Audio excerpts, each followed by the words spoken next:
You know what I notice about watching you and listening to you is that you pretty much have a permanent smile the whole time. Oh, sorry. No, it's. Yeah.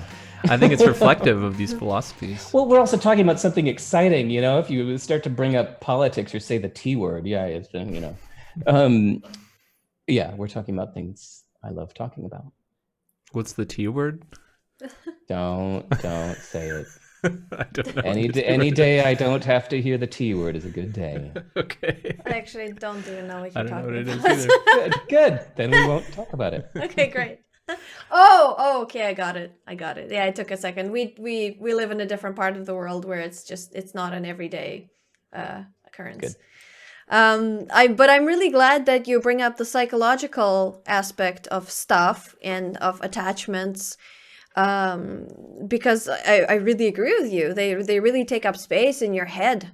It's like they're little notifications that pop up, like, oh, I have to deal with this and I have to think about this, and especially with identity, because I really think that it takes energy to maintain an ego, you know? Because the ego has needs. It needs a reinforcement. It needs like proof in the world. Validation. It needs boundaries. It constantly pings you to do things for it. Right. Which you may decide. You know what's interesting is I learned that there's the word. Okay, so stress. Stress has, we often think of it in terms of distress, like negative stress, but positive stress is called eustress. E-U-S-T-R-E-S-S, eustress. And I thought that was such a cool term to learn, because there are many times where you want this as your identity because it gives you that eustress. Like it actually pushes you in a way you want to be pushed. And therefore you keep that. Like if it nudges you a way you want to be nudged. But yeah, you have to keep asking yourself if that's still true. Even if it was true 10 years ago or 10 days ago, is it still true now? I prefer to think about identity as clothing rather than skin, you know? Like you can put it on and take it off and you don't have to commit to it. Do you guys have tattoos? A few. Yeah.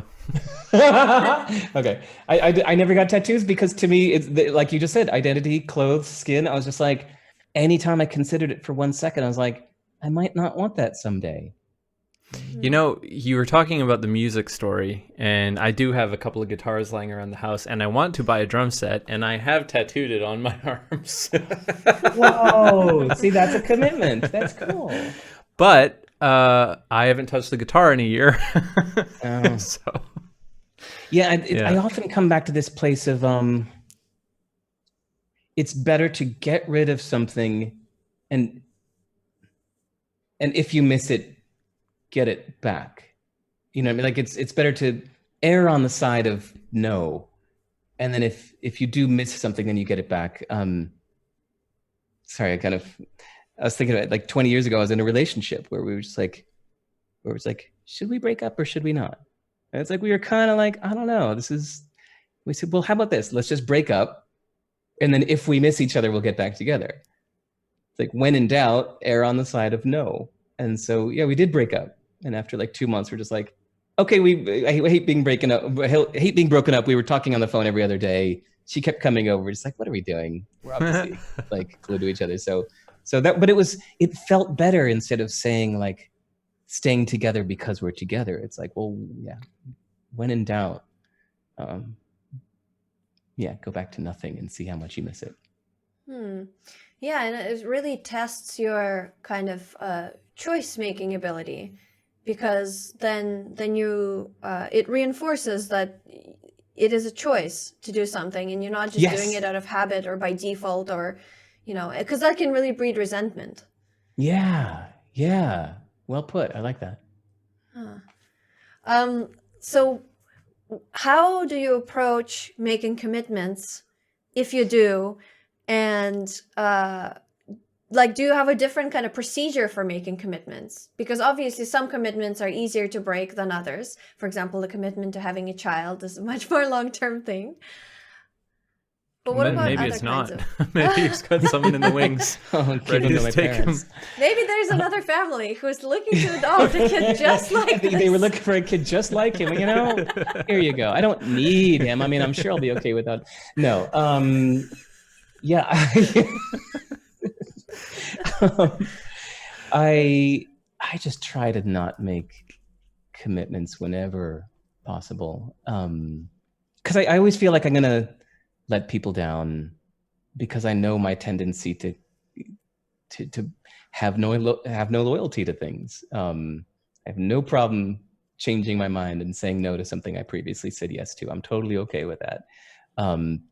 So do I have a process for making commitments? No, I just really avoid it. I think there were times like 2 years ago, I lost 40 pounds because I had been saying I wanted to for years. And then it just became my top priority. It's just like, you know what? This is now my top priority.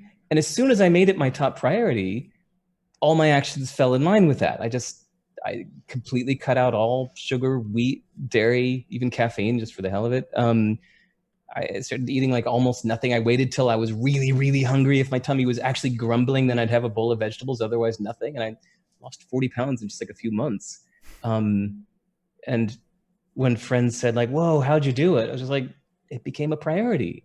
Like then, I mean, you could say that was kind of a commitment, because then it was just like, yeah, of course this isn't fun, but it's like, this is now a commitment. It won't be a forever commitment.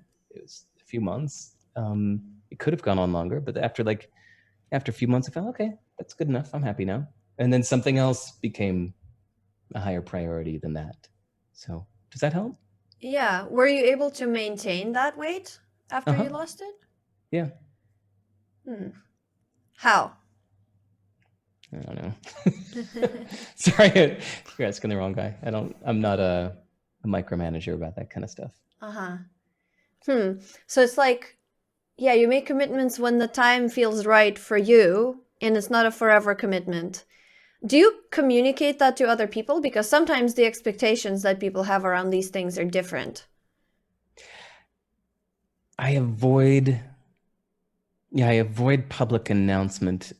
See, that's that whole accountability thing. Some people really get off on that, like, I'm going to publicly declare something and then I'm going to feel guilty and I'm going to hold myself to it because of social guilt, but that just doesn't work on me. Like, I have no problem breaking it. So it's a kind of there was a thing on my blog that a month and 2 days ago, I had to look at the date on it.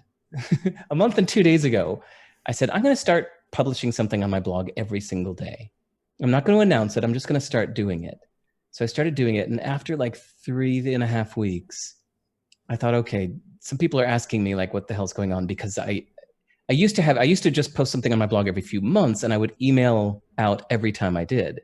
And suddenly I was posting every single day without emailing people. So some people were starting to ask like, did you kick me off the email list? What's going on? So I sent out something to my list saying, I'm doing this experiment where I'm posting something to my blog every single day. And if this continues, I might start a list about it. And then sure enough, just, a few days after announcing that, I kind of went off to Paris with my kid for a few days and just decided not to bring my phone or computer and just like went with no text. So it's like, I was offline for a few days. So it's like, well, there were no posts for a few days. And so it's like, there was no, I shouldn't have publicly said anything, but the fact that I didn't suddenly make me feel that I had a boss or an obligation. I just felt like, I think I just maybe feeling free is really important to me. I think I tend to have this rebellion even against myself. If I even just, I always slept on like this side of the bed. And then I just caught myself, like, why do I always sleep on this side of the bed? It's like, let's switch. I'm going to take the other side and it's just like, I just constantly catch myself. If something starts to feel too much like a habit or addiction or some kind of rut, I'll just intentionally change it up just because. The brand new Future Thinkers members portal is now live. Develop your sovereignty and self-knowledge with our in-depth courses, get access to our weekly sense-making calls, join the Q&As with past podcast guests, and much more. Become a Future Thinkers member today at futurethinkers.org/members. To stay up to date with new episodes, subscribe to Future Thinkers on your favorite platform. And leave us a review or a like. It really helps out the show. And don't forget to share this episode on social media.